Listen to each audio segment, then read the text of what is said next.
Olha, existem alguns filmes que realmente marcam o imaginário das pessoas, e marcam a ponto que acabam se tornando referência em vários assuntos, como lobisomens, por exemplo. Porque se você já viu qualquer coisa relacionada a lobisomens na internet, você com certeza já viu alguém falando que o melhor lobisomem de todos é o de Van Helsing. Mas o que muitos não sabem é que esse filme, que é tão adorado pelo grande público, não foi muito bem recebido pelas críticas na época do seu lançamento. E agora, décadas depois, uma onda de reviews de criadores de conteúdo começaram a fazer críticas ainda mais negativas sobre esse filme. Mas será que Van Helsing realmente sempre foi um filme ruim, ou tudo isso não passa de puro revisionismo? Eu sou o Bantin e hoje nós vamos revisitar Van Helsing, o Caçador de Monstros.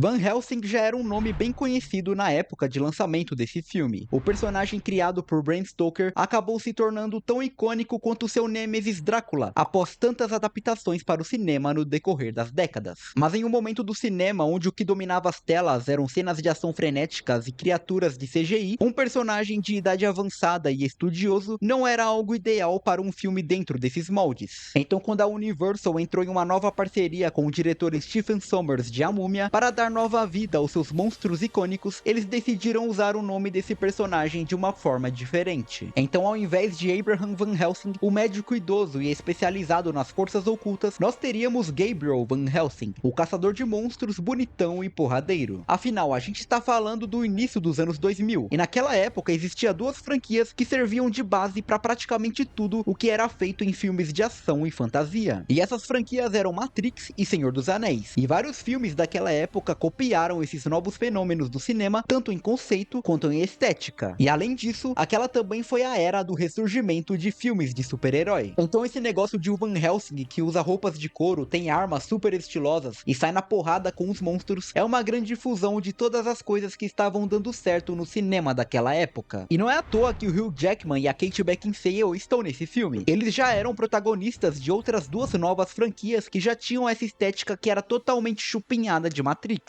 E seus rostos eram chamativos o suficiente para atrair muita bilheteria. E além desses ingredientes típicos do cinema dos anos 2000, esse filme também tinha um tempero extra, que era esse grande crossover entre vários dos principais monstros da Universal.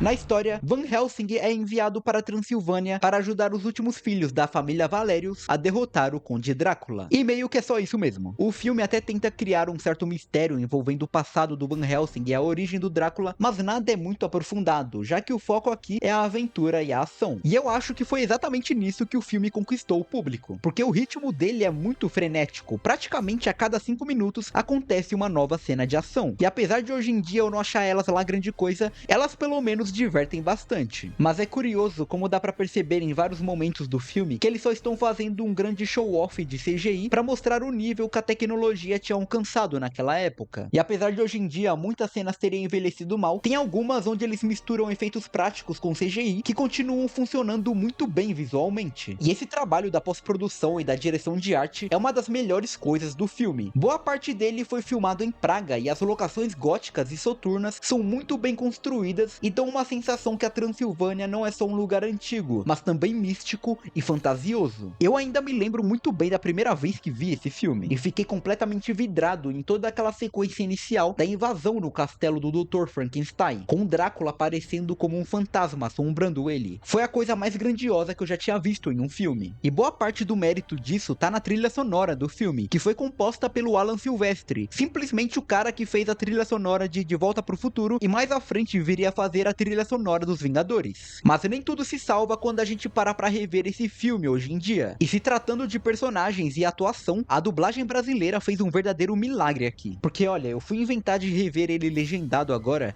e parece que um pré-requisito pra escolha de atores foi que todos eles atuassem com a bunda. Nem o Hugh Jackman, que é de longe o melhor ali, consegue se salvar com tantos diálogos toscos. E isso nem é o pior. O Drácula é o canastrão mais pau mole e ridículo que eu já vi em um filme de vampiros, e olha que eu tô levando o Crepúsculo em consideração consideração aqui, hein? As noivas dele são bonitas e é isso. A Anna, interpretada pela Kate Beckinsale, tem como personalidade fazer carão e pose toda hora. E o irmão dela é pior ainda, porque tem várias cenas que fica claro que ele teve que redublar cada fala por cima, o que deixa a interpretação dele muito pior. E o monstro de Frankenstein é patético e parece uma paródia do personagem original. É incrível como a dublagem brasileira conseguiu dar carisma pro Van Helsing, imponência pro Drácula e personalidade pro monstro de Frankenstein, porque no idioma original o filme não tem nada disso. Mas dublagem não faz milagre, e se tratando de desenvolvimento de personagem e narrativa, esse filme peca bastante. O amor do Van Helsing com a Anna é uma das coisas que não dá pra acreditar em momento nenhum. A única coisa que existia entre eles era tensão sexual, porque em momento nenhum o filme para realmente construir uma relação romântica entre os dois. E isso deixa aquela cena final dela aparecendo na nuvem ainda mais tosca. Mas vamos falar do que interessa agora. O lobisomem desse filme é realmente o melhor lobisomem do cinema? Olha, se tratando de visual, esse com certeza tá entre os meus favoritos. Eu gosto muito de como o design dele é bem equilibrado entre o aspecto humano e o animalesco. E toda a ideia da transformação ser através de uma troca de pele funciona muito bem visualmente. Mas toda a presença do lobisomem na história é só um artifício do roteiro para eles terem uma arma contra o Drácula. Então toda a questão da maldição da licantropia e o sofrimento que ela causa em quem a possui tá longe de ser o foco do filme. A mordida que o Van Helsing sofre acontece para termos uma batalha final grandiosa, um final épico para a jornada que acompanhamos até agora. Mas vou falar uma coisa pra vocês, hein? Essa luta contra o Drácula no final era muito melhor na minha memória. Tudo bem que o momento em si é empolgante, o visual da transformação dos dois é excelente, mas toda aquela sequência funcionava muito melhor 20 anos atrás, quando brigas de bonecos de CGI eram uma novidade. Agora essa cena não é só sem graça, como também é muito anticlimática, porque o Drácula deixa de ser uma ameaça e fica só fugindo a luta inteira, e a luta também acaba terminando muito rápido. Então a conclusão final, depois de revisitar esse filme após tantos anos, é que apesar de não ser um filme ruim, Van Helsing infelizmente não sobrevive ao fator nostalgia, e acaba sendo só uma aventura boba e datada, uma obra cheia dos vícios e problemas do cinema dos anos 2000, mas que no fim serviu para apresentar vários personagens icônicos para toda uma nova geração de pessoas, já que assim como eu, você provavelmente conheceu Drácula, Frankenstein e lobisomens graças a esse filme. Então me deixem saber aí nos comentários se vocês ainda gostam de Van Helsing, e é claro, deixa o like, compartilha o vídeo e se inscreve aí no canal. Eu sou o Bantin e toda semana eu tô aqui com um vídeo novo pra vocês. Então é isso, um beijo, um abraço e